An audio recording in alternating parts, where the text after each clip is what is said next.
Y10K fractured. Chapter 4. Sandron, I was just going to luncheon. Care to join the Queen and me? Taurus said, mildly surprised to see him return so quickly.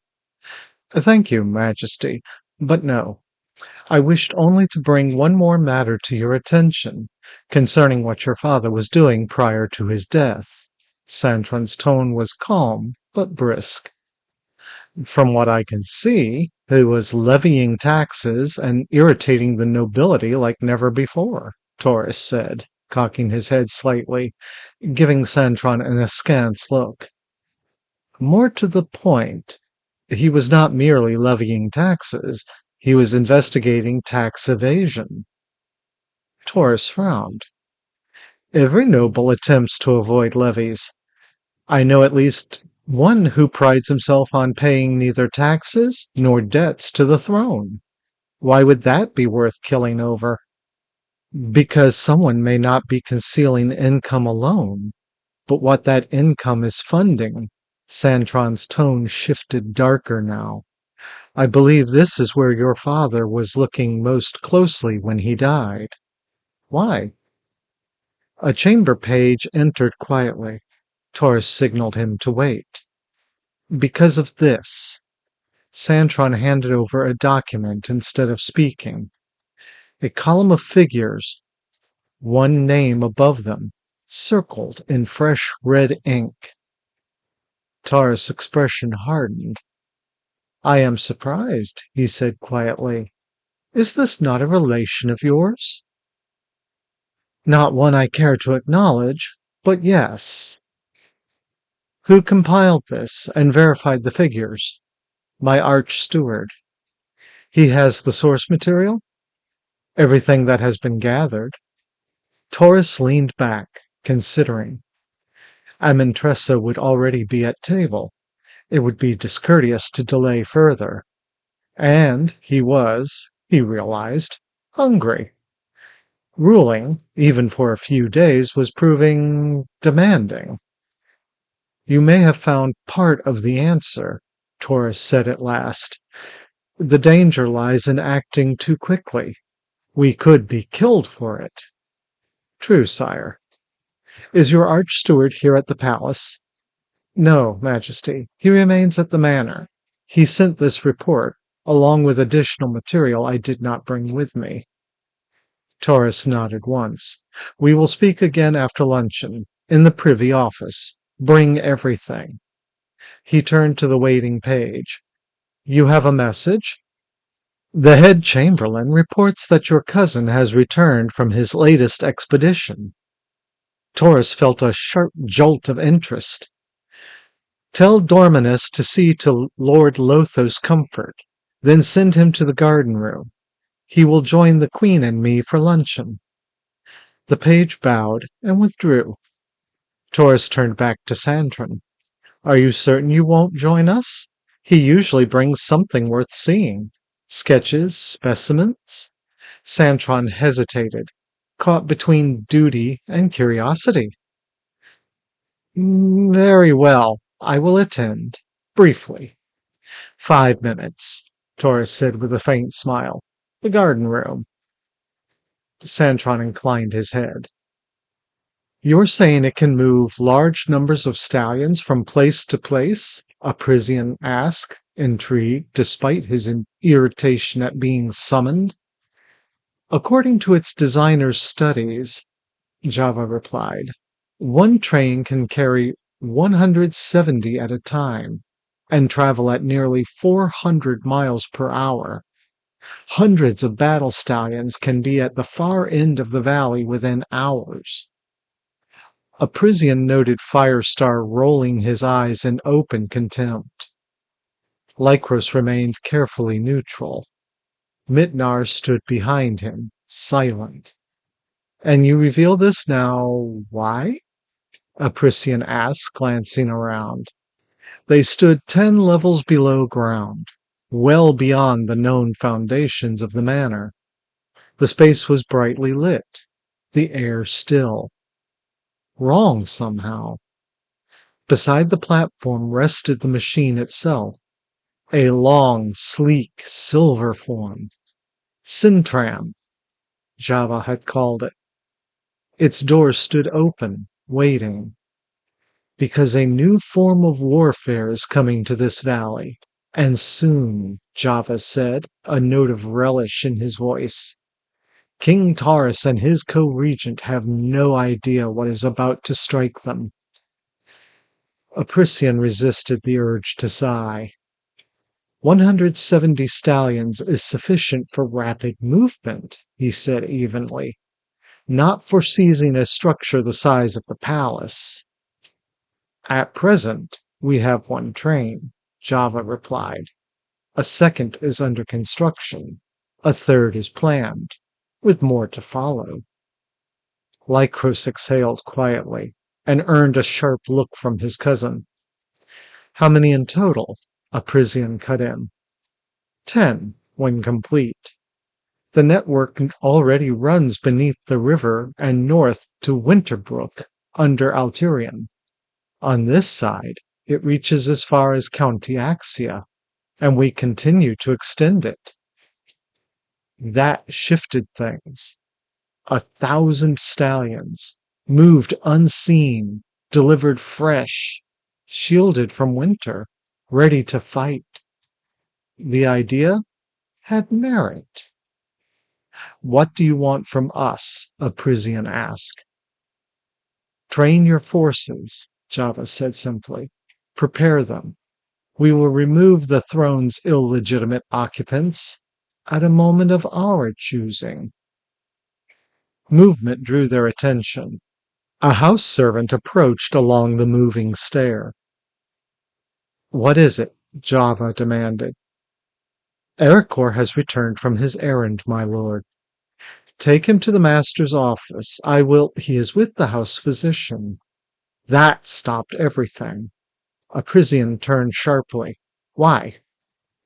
Ericor did not require physicians. Ever. You cut out his tongue? Taurus asked, aghast, though he worked to keep it from showing. Ericor's power is spoken persuasion, Prothos replied. He charms a stallion into doing what he should not. It is how he escaped justice time and again, bewildering judges, confounding reason. He will do so no longer.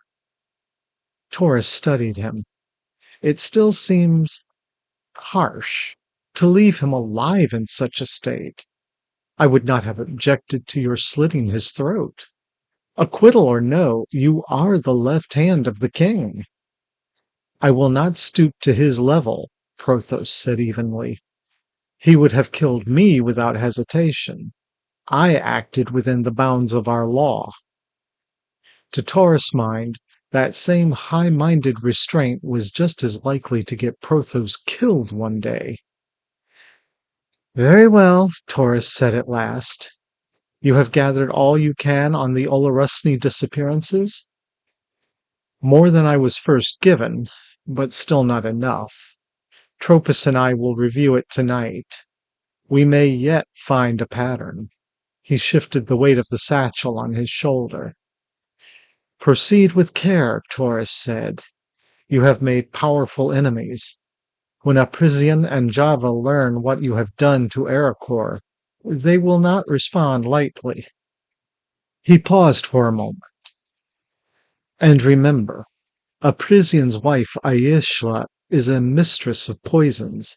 There are many in this palace who owe her many favors. Prothos inclined his head. I will be cautious, Majesty. You have my thanks. Taurus watched him go. When the door closed, he exhaled and shook his head, trying to banish the image of a stallion left voiceless. His gaze fell on the portfolio Lothos had left behind after luncheon, with a promise of more at dinner. Taurus opened it, grateful for something, anything to turn his thoughts away from what had just been done. To a successful venture! Firestar was well into his cups as he raised the toast, and the return of the kingdom to some sense of sanity. Aprisian let his gaze move around the table. The reactions were varied, but none favorable. Revulsion mostly. Firestar, however, seemed in excellent spirits. Several glasses of Olarusni's finest wine, and a tolerable meal having done their work. I hear troubling rumors regarding your son, Java said, setting aside his untouched wine. They cast doubt on the success of our venture. Should he take control of Laramara? The effect was immediate. Firestar's temper snapped. The crash of his glass against the far wall rang through the cold, drafty dining room. Marcus is a fool, he roared, then caught himself, remembering both company and setting. His voice dropped, but the venom remained. He will not succeed me. A breath. If this venture is to succeed, Marcus must be removed from the line. I am making arrangements for Murillian to take Lormara. Java watched him without expression. Take care, he said quietly. King Taurus is no fool, whatever else you may think of his claim. Firestar answered with a malignant glare, then sank back into muttered resentment. Aprisian watched him, weighing. Java remained sound, if increasingly secretive. Firestar did not. Debauchery had begun to erode him, and a drunken fool with a loose tongue was far more dangerous than a loyal son. Even Marcus would be a safer choice. Lothos, it is so good to see you join us for another meal, Amentressa said warmly, clearly delighted by their guest. Did you invite Mother as well? She had taken to calling Taurus' mother her own, after her own mother had died in full birth. Yes, she should be along shortly. Her Majesty, the Dowager Queen Mother Dalesa. The chamber page's announcement brought everyone to their feet, Taurus included, though he was not required to rise. Lothos, dear, it is wonderful to see you home again, Dalisa said as she entered. Please, everyone, sit. She waved the page back to his station, then looked to Taurus. Where are Jabriel and Waterlily? They dined earlier with their circle. I believe Waterlily is considering inviting Countess Stirlingfield into it. That drew a look of interest. A formidable young lady for her age, Dalisa said. But then one would expect no less from a daughter of Santron and Marasima. Her attention returned to Lothos. It is good to have you home again. I am glad to be home in one piece this time, Lothos replied with a chuckle as wine was poured. It nearly didn't happen. Care to enlighten us? Amentressa asked. Taurus took a measured sip, allowing the others to follow suit. You did not tell us this at luncheon. Aunt Delisa was not present, Lothos said with a grin. Then by all means, do not keep us waiting, Delisa said. Let us say I encountered something nastier than a Carthage, Lothos replied, taking a long drink. I have that ancient pestilence of an archivist, Tramnon, digging to see if it has a proper name. You made drawings, I trust? Delisa asked. Naturally. Lothos flipped through a folio and selected a page. Here. Taurus studied it. It resembles a Carthage, without the mane. Smaller, perhaps. Smaller, yes, Lothos agreed. Were it not for the fact that we killed a male, I would have taken it for an undersized female. He leaned back slightly. It nearly took my leg. I would have bled out within minutes. I do not doubt it, Taurus said, handing the sketch back. You retained a specimen? Head and pelt. The rest we jerked. Stretched our supplies another week. He paused. Not a delicacy, but preferable to what the cook had planned. Taurus laughed. Same cook? Same dreadful beans.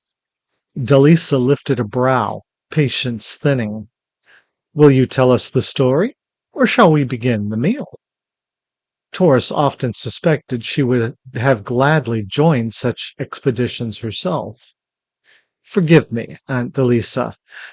To the beginning, then. Amentressa and Delisa settled in expectantly. Taurus took another sip of wine and began a silent count to the first exaggeration. Safe travels.